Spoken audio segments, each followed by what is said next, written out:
में खड़े हो तो दोनों को भेज दिया, कहने के जाओ अच्छे अच्छे फूल तोड़ के लेके आओ।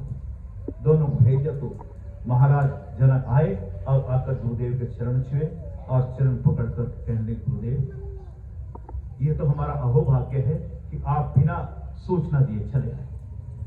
कितना बड़ा हमारा भाग्य है। पर अनेक शब्दों से भगवान विश्वामित्र जी का सत्कार किया। इतनी देर में क्या हुआ, दोनों वे फूल लेकर, अब फूल की तो अब जैसे दोनों भाई आए, मनोहर जोड़ी है। अरे जहां भगवान हो वहां क्या वर्णन शब्दों में किया जा सकता है। तो जैसे दोनों भाई वहां पर आए तो क्या हुआ, महाराज जनक या तो बात कर रहे थे किससे, विश्वामित्र जी से, लेकिन दोनों को झलक पड़ते ही क्या होगा, ध्यान उधर से उधर हट गया और नजर हटती नहीं है। अब नजर हटाने की भी कोशिश करते हैं लेकिन हटती नहीं, क्योंकि वो मनोहर भगवान है। तो प्रकांतर से अभी विश्वामित्र जी ने उनको क्या कि महाराज कहां खो गए, कहने लगे गुरुदेव हम आज वहां खो गए जहां हमें पहले खो जाना चाहिए था, आज हम वहां खो गए। और कहने लगे कि ये किसके बालक हैं, ये बालक हैं कि पालक हैं। विश्वामित्र जी ने कह दिया कि ये बालक भी है और बालक भी है, लेकिन राम जी ने सारा कर दिया, गुरुदेव नहीं, भेद मत खो। तो फिर क्या किया, विश्वामित्र जी ने भाषा को बदल दिया और कहने लगे महाराज दशरथ के पुत्र हैं राम। कहने लगे बड़े ही मनोहर जोड़ी है गुरुदेव, इन बच्चों की तरफ से मन हटने को नहीं कहता, मन नहीं चाहता। तो गुरुदेव मेरी आपसे एक प्रार्थना है क्या कि आप तो संत महात्मा है, जंगल में रहे हैं, कहां कहां से हैं, लेकिन ये तो कोमल से बालक हैं, ये रात्रि को जंगल में कैसे रुक पाए।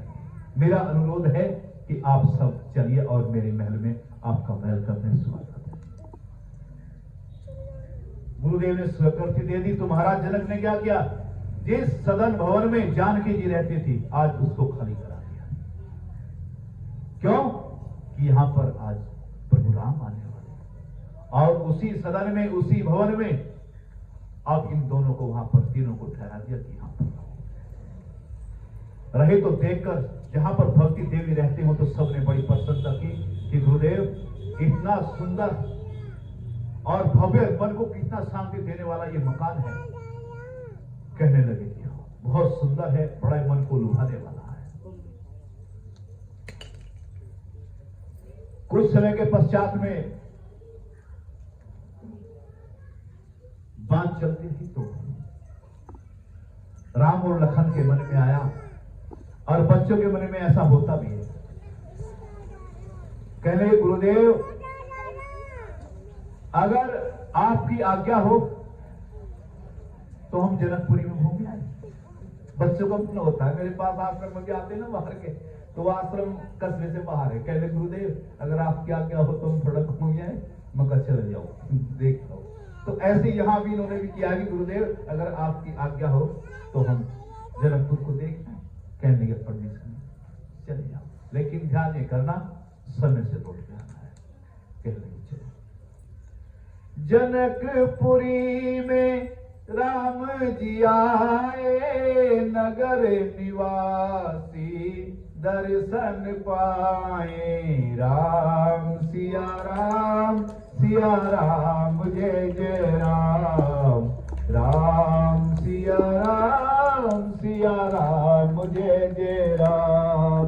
हो जनकपुरी में राम जी आए, नगर निवासी दर्शन पाए। राम सिया राम जय जय राम।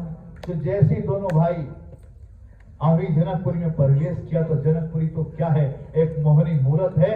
दोनों भाइयों को इतने इतने सुंदर वहां पर अभी पेड़ पौधे हैं, सुंदर सुंदर मकान बने हैं। तो कहते हैं लखन जी भैया ये तो लगता है किसी हम लोक में आ गए, कितना सुंदर लोक है। अरे लोक क्यों ना हो जहां पर जगदम्बा भवानी सीता जी भक्ति के रूप में बैठी है, वहां कोई कमी नहीं किया। तो जैसे ही वहां पर ये बैठे थे तो भक्ति देवी ही साक्षात भगवान के मन को आकर्षित कर दिया। ओम नमो भगवते वासुदेवाय। ओम नमो भगवते वासुदेवाय।